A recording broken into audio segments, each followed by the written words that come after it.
Qu'est-ce qu'elle est en train de penser de moi? Je pense que c'est l'heure d'une folle, une sorte, j'aurais pas dû venir jusqu'ici, de mal-être peut-être. Je suis en train de regretter, dû au fait que est-ce que je suis pas en train de lui dévoiler tout? Je sais pas, j'ai du mal à me comprendre des fois. Elle comprendra jamais ce que je lui raconte. On dirait que c'est plus profond, mais juger, c'est obligé. C'est peut-être pas si grave en soi. J'aurais jamais dû venir jusqu'ici. J'ai essayé de m'ouvrir à plusieurs personnes, mais je reviens toujours au même état. Tu seras jamais comprise de toute manière. Qu'est-ce que j'ai fait? Qu'est-ce que je suis? Ça se voit qu'elle en a rien à faire. Honnêtement, je saurais pas poser un diagnostic sur ce que j'ai. Qu'est-ce que je suis tout seul? J'ai besoin de personne à garder tout ça pour moi. Mais à quoi je m'attendais? Qu'est-ce que j'ai fait? Qu'est-ce que je suis? Je trouve pas forcément les mots. Mademoiselle, ces temps-ci, tout ce que vous faites produit des ondulations externes et internes qui touchent tout le monde autour de vous. Et cela est tout simplement dû à une phase de réflexion exacerbée que vous traversez actuellement. Il est indéniable, en vue de votre discours, de déduire que vous avez tout simplement une énorme capacité de réflexion et d'analyse sur les situations ainsi que sur vos sentiments. Et c'est d'ailleurs même ici que vous vous sentez comme prise au piège. À force de chercher le fond du problème, car vos émotions suscitent en vous des remises en question constantes, votre hyperchondrie émotionnelle a comme contrarié votre foi. Et alors même que vous pensez trouver en votre foi une clé pour vaincre le monde qui vous entoure, vous vous demandez si aujourd'hui celle-ci n'est-elle pas elle-même à l'origine de tout ce que vous éprouvez. Et si marcher par la foi n'était pas suffisant. Et si la foi devenait votre faiblesse plutôt que votre force. Et si finalement il n'y avait aucune échappatoire à la douleur en se donnant à Christ. Ce sont les échos qui résonnent dans votre âme. Hello tout le monde, j'espère que vous allez bien. Moi, je vais bien, par la grâce de Dieu. Alors aujourd'hui, vous voyez, c'est un petit format spécial. C'est pas un format qui est habituel. Là, on est dans une série de vlogs. Pour ceux qui suivent un peu la série, du coup, sur ma chaîne YouTube, c'est un format plutôt, on va dire, sous forme de podcast que je vous propose aujourd'hui. C'est quelque chose qui m'a été inspiré, franchement, de faire pour plusieurs raisons.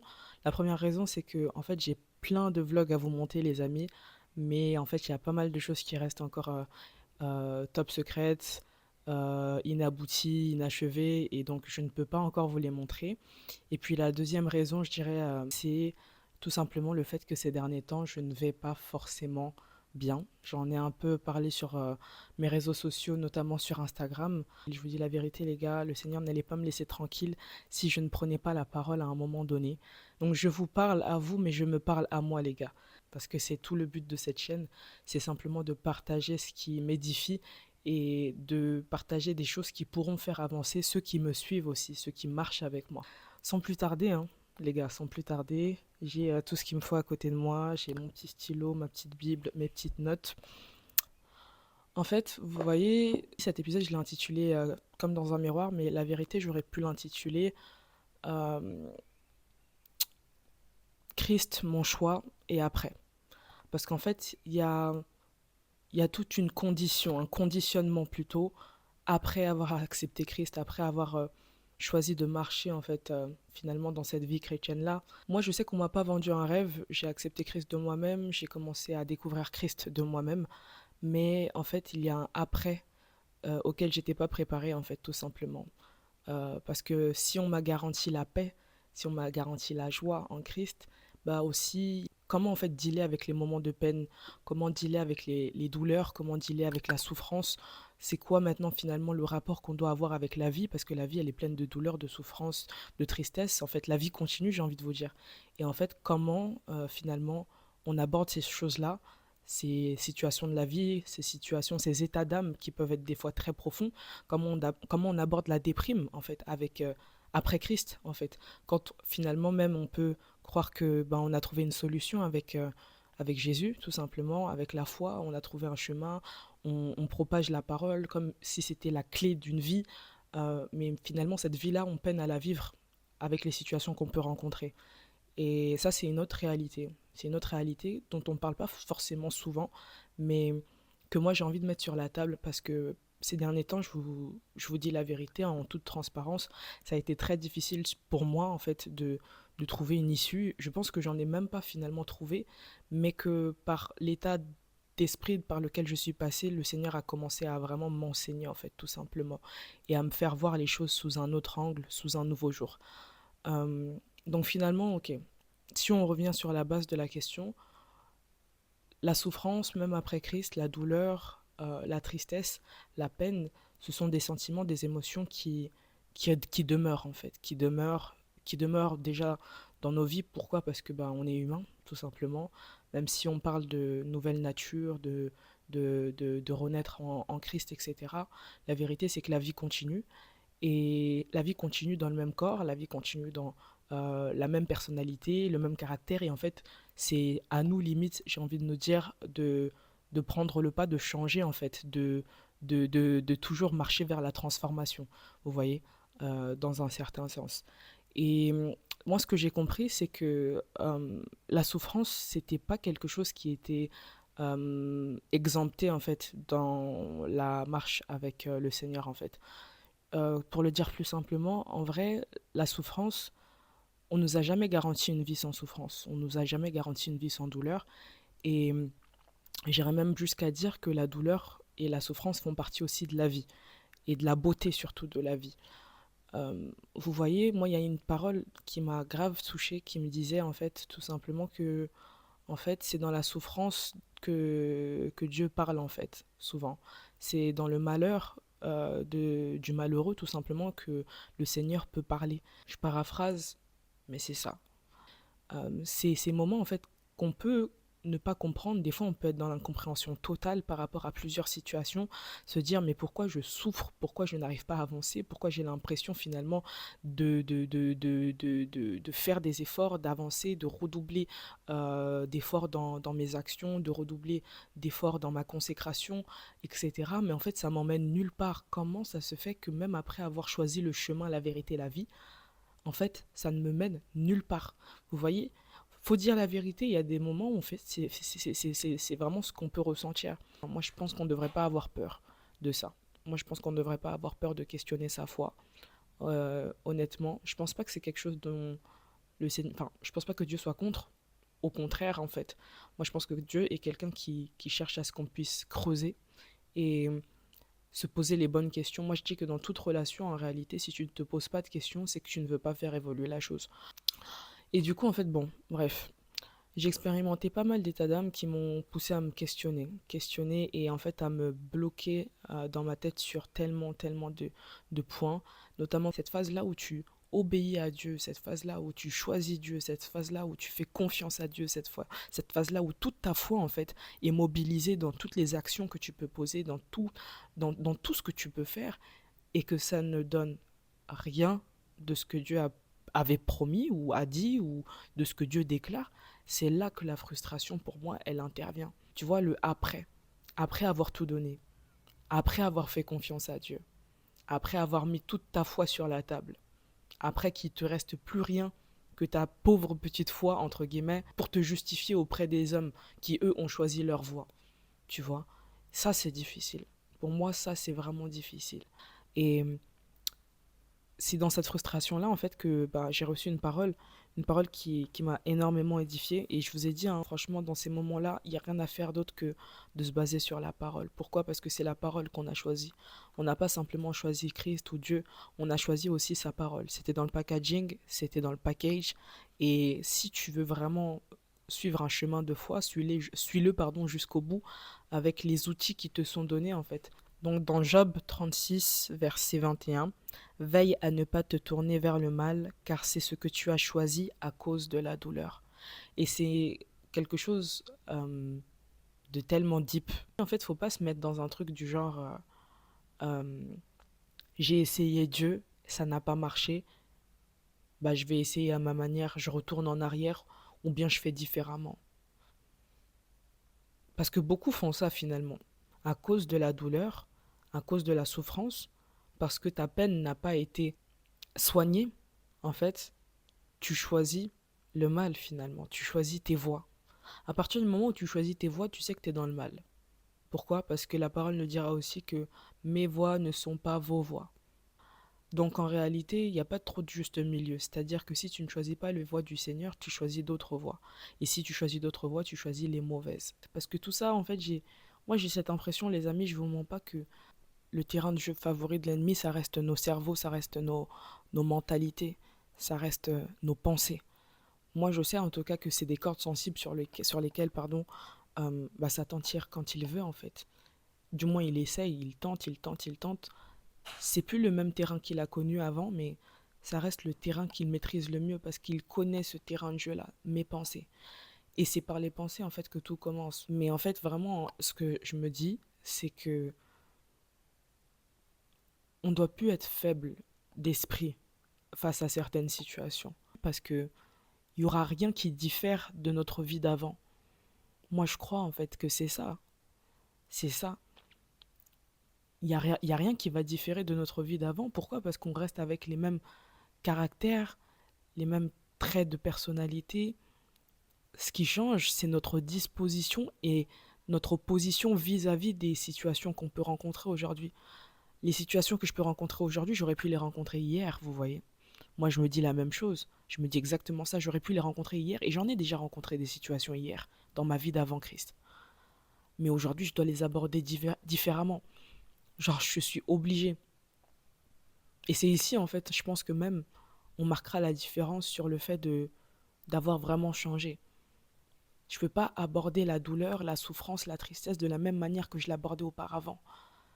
Et espérer que, en fait, parce que je suis en Christ, j'aurai, je sais pas, comme un pansement magique, ou bien que j'aurai comme, euh, ouais, comme quelque chose de magique qui s'actionnerait d'un coup et qui me permettrait, du coup, de guérir ou de penser mes plaies. Non, en fait, si j'ai besoin de... En fait, regardez, moi je pense que si on s'attend à ça, on s'attend juste à l'éternité. Vaut mieux mourir. La vérité, je pense qu'il vaut mieux mourir pour vivre une vie sans peine, sans douleur. Et encore, choisis ton camp parce qu'il y en a deux. Mais si tu cherches vraiment une vie sans souffrance, sans douleur, sans tristesse, sans frustration, attends la mort. Attends la mort. Et je pense que du coup, c'était pas ce qui avait été promis du tout en fait. Une vie sans douleur, sans peine. Lui-même qui a tout subi, souffert comme personne ici en fait. Pourquoi est-ce que nous, on aurait été exemptés du coup de cette douleur, de cette forme de souffrance ici-bas en fait? Il n'y a aucune raison. Il n'y a aucune raison. C'est justement, je pense que moi je pense que c'est vraiment notre disposition face à la douleur aujourd'hui qui change toute la donne en fait, qui peut changer toute la donne. Et du coup, moi, c'est ce que j'ai choisi finalement d'embrasser euh, dans ma marche avec le Seigneur, parce qu'en fait, la marche avec le Seigneur, c'est une histoire de choix. Et toute, toute chose avec le Seigneur fait office de choix. C'est ce dont je suis en train de me rendre compte, finalement, en avançant. Donc oui, il y a des choses qui continuent de faire mal. Oui, il y a des choses que je ne comprends toujours pas. Oui, il y a des choses qui me redemandent encore de faire des efforts. En fait, moi, je pense que Christ n'est pas une clé. Voilà. Moi, je crois que Christ est un trousseau de clés. Je ne sais pas si vous verrez la métaphore, mais je pense qu'en Christ, il y a beaucoup de solutions. Dieu peut solutionner tout type de problème. Maintenant, reste à savoir comment utiliser les clés. Et je pense que c'est ça le travail du chrétien d'aujourd'hui, en fait. Comment utiliser les clés. Parce qu'en fait, moi, ce que je vois, en fait, avec Dieu, c'est très bizarre, mais à chaque fois que je suis dans la peine, dans la tristesse, que je dis Seigneur, donne-moi la force, qu'est-ce que la parole va me dire? Fortifie-toi et prends courage. En mode, tout est déjà à ma disposition. Mais c'est à toi d'aller chercher, Prudence. C'est à toi d'aller trouver.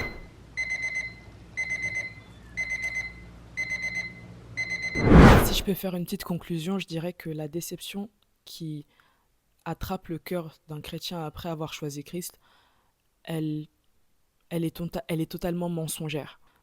J'aimerais résumer tout ce que j'ai pu vous dire par cette image sous l'aspect de cette rose que j'ai reçue dimanche dernier. Vous voyez, elle est toute pourrie, toute fanée. Mais en fait, comme Dieu parle d'une manière, tantôt d'une autre, c'est avec cette rose-là que le Seigneur m'a parlé dernièrement. Et donc, J'ai reçu cette rose dimanche, donc elle était toute belle, toute fraîche. Euh, Elle m'a été donnée, voilà, gentiment, de bon cœur. Je l'ai adorée. J'ai adoré l'intention, j'ai adoré la rose en elle-même. Et donc quand je suis rentrée chez moi, déjà je l'ai prise, je me suis piquée. Et quand je suis rentrée chez moi, je l'ai mis dans un vase. Et en fait, le lendemain, j'ai totalement oublié qu'une rose, ça s'hydratait et qu'il fallait la tremper dans de l'eau. Donc quand je me suis réveillée, elle était toute rêche, toute déshydratée. Et en fait, c'est sous cette métaphore-là que le Seigneur m'a parlé, en fait. En fait, cette rose-là, moi, je l'ai comparée directement à ma marche avec le Seigneur, à ma vie en Christ. En fait, c'est tout beau, c'est tout rose, c'est donné, c'est offert, ça coûte rien, ça s'obtient pour qui le veut, mais finalement, ça s'entretient. Ça s'entretient, ça s'hydrate quotidiennement. En fait, il n'y a pas un jour de répit pour pouvoir entretenir sa vie en Christ, en fait.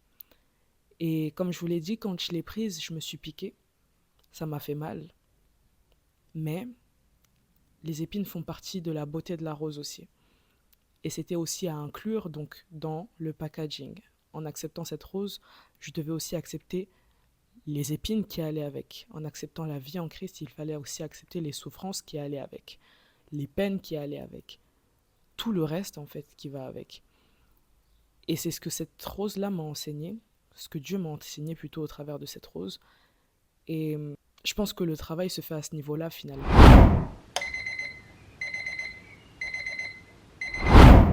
Et donc voilà, j'espère que du coup cette vidéo vous aura plu et surtout vous aura aidé, grandement aidé. En tout cas moi c'est des propos que j'aurais aimé entendre un peu plus tôt, mais bon comme toute chose est faite en son temps avec Dieu, donc je me plains pas du tout. C'est vrai qu'il y a ce mythe autour de la vie chrétienne où en fait on nous fait croire finalement que la vie chrétienne ça nous rend imperméable à la douleur, alors que moi j'ai envie de dire, je crois qu'on a encore plus mal. En fait, on a encore plus mal quand on est en Christ que quand on est hors, en fait, de ça. Pourquoi? Parce que, en fait, à l'ancienne, on pouvait avoir d'autres échappatoires. À l'ancienne, on pouvait avoir d'autres moyens, en fait, de pallier à notre mal-être. Mais quand tu, quand tu déclares avoir trouvé la solution et que même après ça, t'as encore mal, qu'est-ce qui te reste, tu vois? Et c'est des choses comme ça, en fait, qui sont pour moi, bah, genre essentielles de parler. Il est essentiel d'en parler pour moi. Euh, et surtout, bah, de comprendre ce que Dieu dit dans tout ça. Parce que, encore une fois, tout ça, c'est qu'une histoire d'émotion et d'impression, alors qu'il y a une vérité qui est attachée finalement à la vie en Christ. Euh, donc voilà, en tout cas, moi, ça m'a fait grandement, je pense, du bien de réaliser tout ça. J'espère que notre échange vous aura aussi aidé à grandir par rapport à ce sujet-là, à visualiser les choses d'une manière différente, aborder les choses d'une manière différente, aborder la souffrance d'une manière différente, la vie en Christ d'une manière différente. Encore une fois, je vous le dis les amis, tout ça c'est qu'une question de choix. C'est qu'une question de choix. Il y a même une parole qui me vient et qui me rappelle en fait que Dieu nous demande de choisir entre la vie et la mort. Il dira dans sa parole, voici je mets devant vous la mort et la vie. Choisissez la vie. En fait, tout est une question de choix. Rester dans ma déprime, c'est un choix. Rester dans ma détresse aussi, c'est un choix. Rester dans ma tristesse, c'est un choix. Rester dans mes désillusions, c'est un choix. Rester dans ma déception aussi, c'est un choix. Mais en fait, il s'agit ici, en fait, je crois, de faire tout simplement le bon choix, en fait. Qu'est-ce que je choisis, en fait? Qu'est-ce que je veux garder comme part, comme bonne part, en fait? Est-ce que je veux récolter que les ronces ou est-ce que je veux récolter la rose en elle-même, entièrement? Est-ce que j'accepte que la douleur et la souffrance font partie aussi du parcours ou est-ce que je nie tout ça et en fait je fais la moitié du voyage finalement. Donc ouais, c'est des réflexions deep et perplexes, mais moi ça me fait du bien de comprendre tout ça aujourd'hui et j'espère que ça vous a aussi fait grandement du bien. En tout cas pour ce qui nous concerne, on se retrouve pour le prochain épisode de la série de vlogs. Dites-moi si le format vous a plu, le format du hors-série vous a plu. Moi, en tout cas, j'ai beaucoup aimé le faire. C'est une organisation, je vous mens pas, mais j'ai beaucoup aimé le faire. Et voilà, si le Seigneur inspire encore une fois, bah, je me hâterai de vous partager ce que l'Esprit m'enseigne. Donc voilà. En tout cas, prenez soin de vous, la team, l'équipe, la famille. J'espère que vous vous portez au mieux. Et puis, moi, je vous fais de gros bisous. Et je vous dis à la prochaine pour le prochain épisode. Bisous.